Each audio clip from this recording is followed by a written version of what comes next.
pourquoi malgré tous tes efforts, malgré tout ce que tu mets en place, tu n'arrives pas à perdre de poids. Salut à toutes et à tous les gourmands et bienvenue sur Plaisir et Diète dans la même assiette. On se retrouve pour une nouvelle vidéo et aujourd'hui on va voir ensemble pourquoi malgré tous tes efforts, malgré tout ce que tu mets en place, tu n'arrives pas à perdre de poids.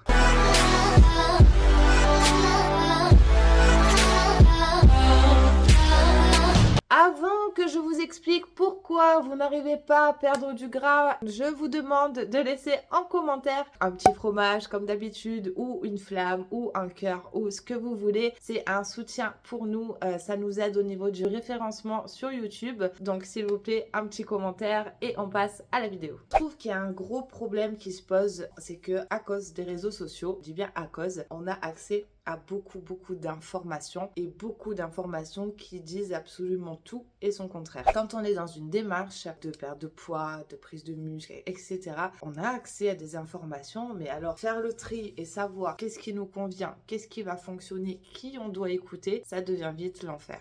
Aujourd'hui, on va voir ensemble du coup pour quelles raisons tu n'arrives pas à perdre de poids malgré tout ce que tu peux mettre en place dans ton quotidien. Tu as l'impression de composer tes assiettes de façon healthy avec des ingrédients qu'on qualifie de healthy, de faire des efforts, de faire tout ce que tu peux et qu'au final, tu n'as pas le résultat en rapport de tes efforts. La première raison, vous vous en doutez, vous n'êtes pas en déficit calorique. Alors, le déficit calorique, qu'est-ce que c'est? On le répète assez, que ce soit sur nos comptes Instagram de Plaisir et Diète ou ici sur YouTube. Le corps, c'est simple, c'est comme une balance. Il va dépenser de l'énergie chaque jour, que ce soit juste pour exister ou pour les activités qu'on peut faire, qu'elles soient sportives ou non. Même les activités intellectuelles utilisent de l'énergie. Donc il y a cette énergie dépensée et il y a une énergie qu'on consomme via l'alimentation. Si l'équilibre entre les deux n'est pas bon, si on consomme plus d'énergie que ce qu'on en dépense, forcément il va y avoir une prise de poids. Si au contraire on consomme moins d'énergie que ce qu'on dépense, il y aura une perte de poids.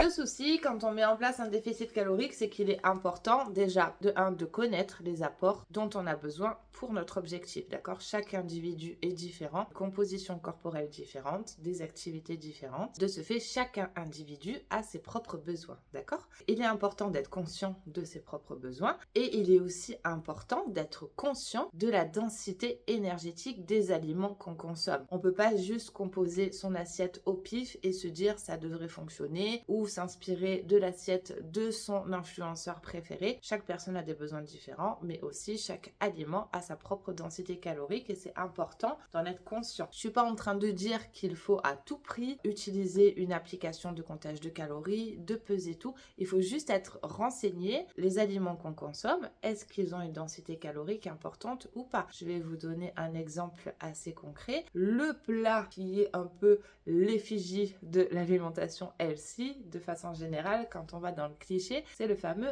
avocado toast. Alors l'avocado toast, qu'est-ce que c'est? C'est une tranche de pain, de l'avocat, souvent un œuf, un petit filet d'huile d'olive ou alors on rajoute une burrata. Tout ça, ce sont des aliments très denses en calories. L'avocat, c'est dense en calories.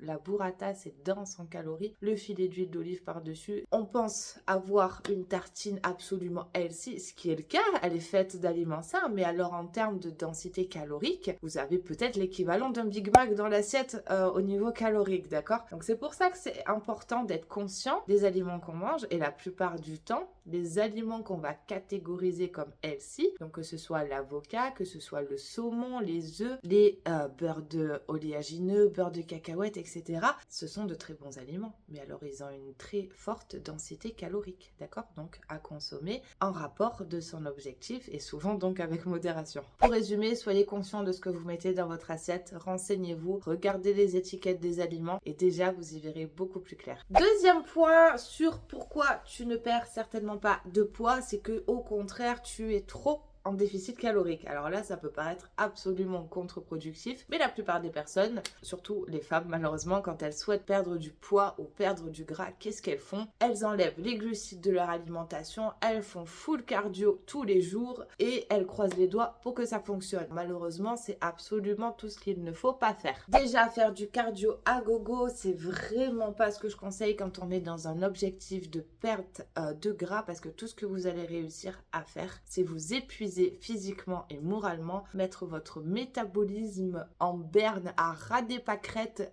et ça va être une catastrophe. Vous allez certes perdre du poids au début, ça c'est sûr, parce que vous allez rajouter une activité que vous faisiez pas forcément au départ ou en tout cas pas à cette intensité. Mais alors après, avec le temps, vous allez arriver à un plateau et après, voire même, vous allez reprendre du poids parce que faire du cardio tous les jours, c'est plus destructeur que au contraire productif. Et la plupart du temps, bien sûr, on associe à ça à couper ses glucides, à manger que 3 feuilles de salade et un blanc de poulet. Enfin, tout le cocktail molotov du métabolisme éclaté. Et là, après, c'est terminé. Le corps se met en alerte générale. C'est la panique à bord. Non seulement on ne va plus perdre de poids, mais on va même en gagner parce que le corps est tellement en alerte générale que le peu d'aliments que vous allez consommer, il va les stocker parce qu'il n'a plus assez d'énergie pour rien faire. Ce qui me fait une transition pour notre point numéro 3 qui est tu ne cherches pas à développer ta masse musculaire. Développer sa masse musculaire, on le répétera jamais assez, c'est hyper important que ce soit pour avoir une bonne santé physique, pour le bien-être mental et en plus pour votre santé à long terme. Le corps a besoin d'avoir un minimum de masse musculaire, d'avoir une structure pour se tenir, pour être en forme. Il faut imaginer en fait votre corps, vous êtes un pantin articulé par vos muscles, d'accord? Il y a le squelette entouré des muscles et après des organes, etc.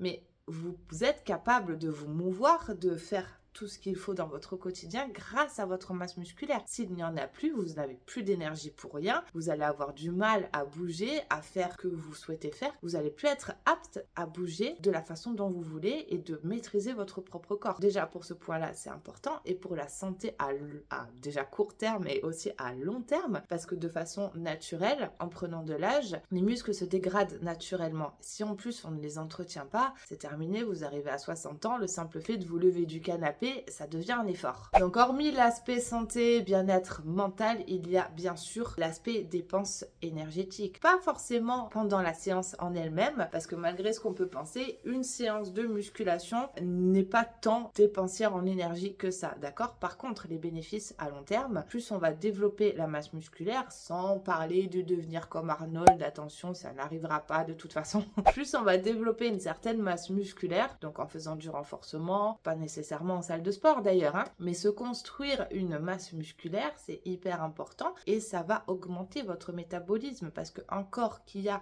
de la masse musculaire a besoin de plus d'énergie simplement pour exister. Donc non seulement vous allez faire de la musculation, vous allez être en meilleure santé, vous allez avoir besoin de manger plus et même en mangeant plus, vous allez perdre du gras. Un petit peu la recette magique, cette histoire. Et enfin, dernier point que je voulais aborder avec vous, c'est la sédentarité.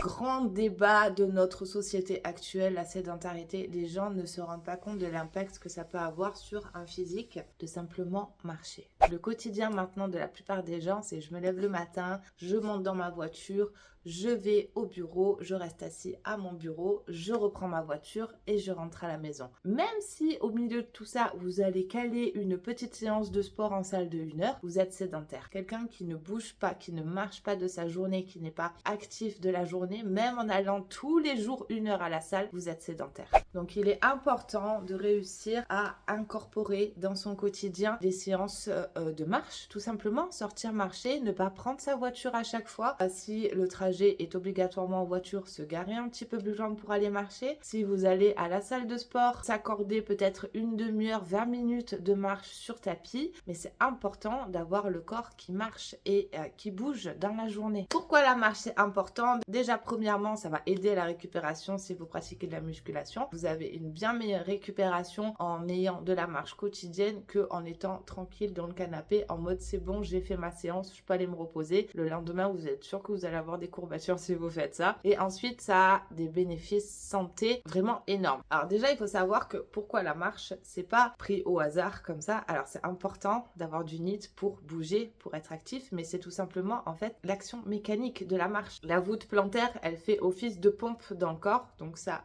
aide au retour veineux et ainsi ça favorise tous les mécanismes du corps, ça soutient le cœur, ça renforce le système immunitaire, ça aide aussi mentalement et psychologiquement, d'accord, d'avoir un temps comme ça qu'on s'accorde dans la journée, 20 minutes pour aller marcher, on se fait du bien au corps, on se fait du bien à la tête, c'est l'occasion peut-être d'écouter un podcast, d'écouter de la musique pour vous déconnecter le cerveau, juste d'apprécier le paysage, d'accord, je veux bien qu'on n'habite pas tous au bord de la mer, mais que ça c'est quelque chose qu'on me dit souvent, oui toi t'habites à Marseille, c'est plus facile d'aller marcher, en fait j'en ai rien à faire du paysage, je le regarde même plus, je fais chaque jour la même boucle, donc vraiment je le regarde plus, j'en profite justement, je travaille toute la journée à mon bureau sur l'ordinateur, j'en profite juste pour déconnecter, en général je lance un podcast ou j'écoute quelque chose qui va m'instruire et ça me permet vraiment de déconnecter du travail, des responsabilités, etc. et juste de bouger et vous en verrez très rapidement les bénéfices. Et donc du coup aussi, dans votre objectif de perte de gras, ça rajoute une activité qui n'est pas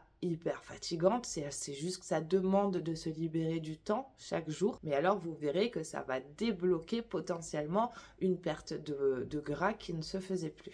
Du coup, si je devais résumer tout ça, soyez conscient de l'apport dont vous avez besoin pour atteindre votre objectif, mais soyez aussi conscient de la densité calorique des aliments que vous mettez dans votre assiette. Ça demande un peu de temps pour vous instruire, de se renseigner, ou tout simplement vous pouvez faire appel à un des coachs de l'équipe Plaisir et Diète pour ça. Mais c'est hyper important de ne pas juste faire les choses au hasard et d'espérer que ça marche, d'accord? Ensuite, arrêtez par pitié le cardio à gogo et remplacez ça plutôt par du renforcement musculaire, même à la maison, ou alors des séances de musculation en salle pour plutôt construire votre physique, développer votre masse musculaire. Ça vous permettra d'être en meilleure santé, de vous sentir mieux dans votre corps, mieux dans votre tête, d'avoir plus confiance en vous. Et bien sûr, ça accélérera grandement votre perte de poids et de masse grasse. Et enfin, essayez d'incorporer dans votre quotidien, ou en tout cas plusieurs fois par semaine, de la marche du NEAT. Alors, pas besoin de se focaliser sur le fameux 10 000 pas par jour, d'accord? Parce que quelqu'un qui est complètement sédentaire, qui fait peut-être 2 000 pas par jour, passer à 10 000, ça n'a pas de sens et ça sera impossible. Fixez-vous des objectifs réalisables. Si de façon générale,